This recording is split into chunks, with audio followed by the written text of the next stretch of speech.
the World Cup in Qatar, or Qatar, depending on how you want to pronounce it, has been plagued by all sorts of controversies for months due to their views on alcohol in Qatar, due to their views on LGBT Q individuals, and to make matters worse, an American fan was recently arrested just this week during the Iran-US match for wearing a rainbow armband. So here are the details to that. The American fan is Brian Davis. Davis was photographed triumphantly holding, there he is, what a stud, love that guy. He's triumphantly holding the rainbow armband up high, even as he was being confronted by the police in Qatar. Okay, so there he is. And here is his Twitter account where he says, "Today was a bit eventful, but I'm ready for the game." He probably knew he risked arrest, but he wore the armband anyway, and that's why I'm calling him a stud. I love that about him. And being gay is in fact a crime in Qatar. The country's government has previously reacted with hostility to any mention of the rainbow armbands. And FIFA stood with the government of Qatar by threatening sanctions on several European teams who pledged to wear the rainbow armbands. I hate that this is all happening in a country that doesn't respect people. And clearly doesn't respect people when you consider the hundreds of laborers, the migrant workers who have died while building the infrastructure necessary to host the World Cup. And I'll get to that in just a moment. Before I do though, curious what you think, John. Yeah, I mean, I hate every single part of it. I know that I'm being intentionally stupid, but like, why is the armband illegal?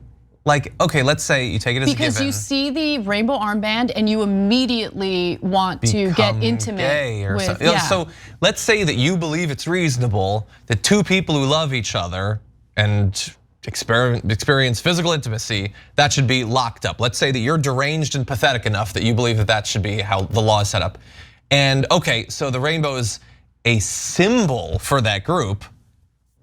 And what? I still don't I mean, I guess you have to be super sensitive and pathetic and weak for that to make any sense to you whatsoever. Totally. I will never be able to understand being that pathetic.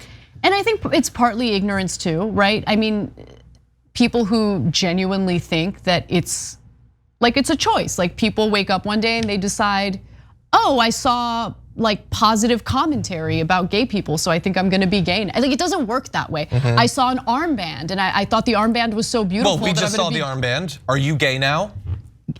No, I'm definitely not gay. Okay, well, it's not as effective as they feared, I guess. Yeah, I know. It just doesn't make any sense. But also, did you get tempted to sleep with someone of the same sex when you saw the armband? Like, is that what's going through your mind? You know what I'm saying? Like, what? Anyway, but yeah, that's what's transpiring in Qatar. And let's also not forget the fact that they said that they would allow alcohol, beer, and then immediately reneged on that.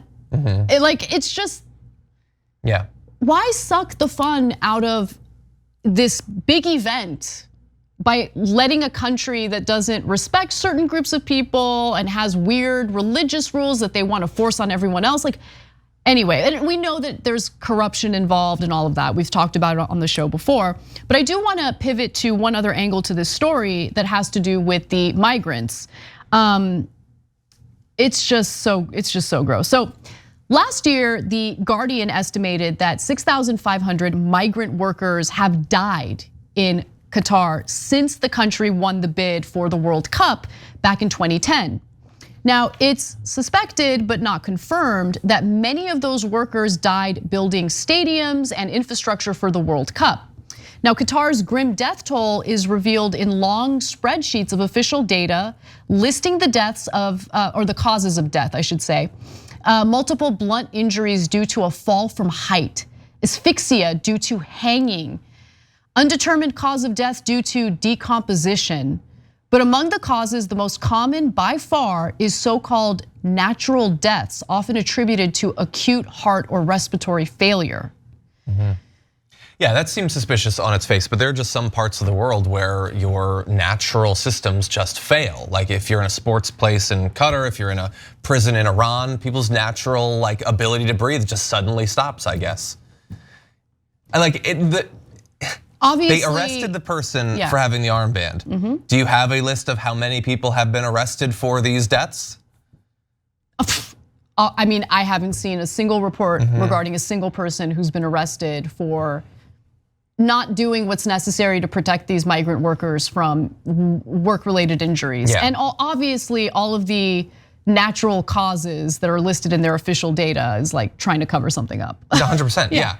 But continue to tell me about how it's deeply held religious values that mean you have to lock people up for having a rainbow armband when you don't care that hundreds of people are being needlessly sacrificed so that you can have a fancy stadium or whatever. And look, we can't, I guess, we certainly can't require that they do anything legally about this, but I think people can wonder why, as like the new, like they're finally admitting to hundreds now, and the hundreds is a huge, massive undercount or whatever, but they're at least admitting to that. And like FIFA isn't like, oh wow, that's crazy, that's a massive tragedy. You guys are never having an event ever again. It's weird that there's no consequences in literally any form. Well, I mean, FIFA got paid, right? That's all that matters. That's all that matters. Who cares? Guys, I mean, it's not just the United States. This is a worldwide issue, okay? Money before human lives, again and again and again. It never freaking ends. The fact that LA is gonna host the Olympics, that LA, which currently has, at a minimum, I'm sure there's more, at a minimum 60,000 people living on the streets, but we're gonna spend resources on hosting the Olympics? It's disgusting. It is freaking disgusting. More on the people who died, by the way. Based on the data obtained by The Guardian, 69% of deaths among Indian, Nepali, and Bangladeshi workers are categorized as natural. Among Indians alone, the figure is 80%. The Guardian has previously reported that such classifications, which are usually made without an autopsy, obviously, often fail to provide a legitimate medical explanation for the underlying cause of these deaths. The underlying cause is not believing that they're human beings worthy of respect and dignity and protections. Believing that because they're working class, they are no more important than the literal bricks being used to make the stadium and as disposable. That's the underlying cause. It's insane how many people worldwide have to risk their lives literally every day just to survive, just to provide for their families. It's so incredibly depressing. Now, so that's another huge source of controversy when it comes to the World Cup. Yesterday, however, Qatar tried to put the world at ease by assuring us that only hundreds of these migrant workers died, okay? Don't worry about it. Now, you should take what they say with a grain of salt for obvious reasons. Here's Hassan Al-Thawadi, the Secretary General of Qatar's Supreme Committee for Delivery and Legacy, talking to Piers Morgan. What is the honest, realistic total, do you think, of migrant workers who've died as a result of what they're doing for the World Cup in totality? The estimate is around 400. Between 400 and 500. I don't have the exact number. That's something that's being discussed. I mean, there will be people, Hassan, who say that's a lot of people. One death is too many. But they would say 400 is a price too big to pay. What do you say to that? What I will say is, one death is a death too many, plain and simple. And I think every year, the health and safety standards on the sites are improving, at least on our sites, the World Cup sites, the ones that we're responsible for, most definitely, to the extent that you've got trade unions, representatives of the German trade union, representatives of the Swiss trade union. But do you accept? Have, just to make this point, have commended the work that's been done on the World Cup sites and the improvement. Right, but do you accept then, because of the improvements that have been made, that at the start, they weren't good enough? The standards? I think overall, the need for labor reform in itself dictates that yes, improvements had to happen. One death is a death too many. Also, the number of deaths is somewhere between 400 and 500, but I don't know the exact number because I don't actually give a crap. Yeah, and the number's probably at least 10 times that amount. Yeah. But honestly, who cares? I'm just hoping to come out of this conversation seeming a bit more compassionate than the previous times that representatives of our government have talked to reporters and have literally stormed out of the interviews when they've asked about deaths. Yeah, no, they don't care. Don't care. And it's not like Qatar is some poor developing country that can't afford the safety measures necessary to keep the workers safe. They just don't care. Yeah. They don't care. That's really the issue. Thanks for watching The Young Turks, really appreciate it. Another way to show support is through YouTube memberships.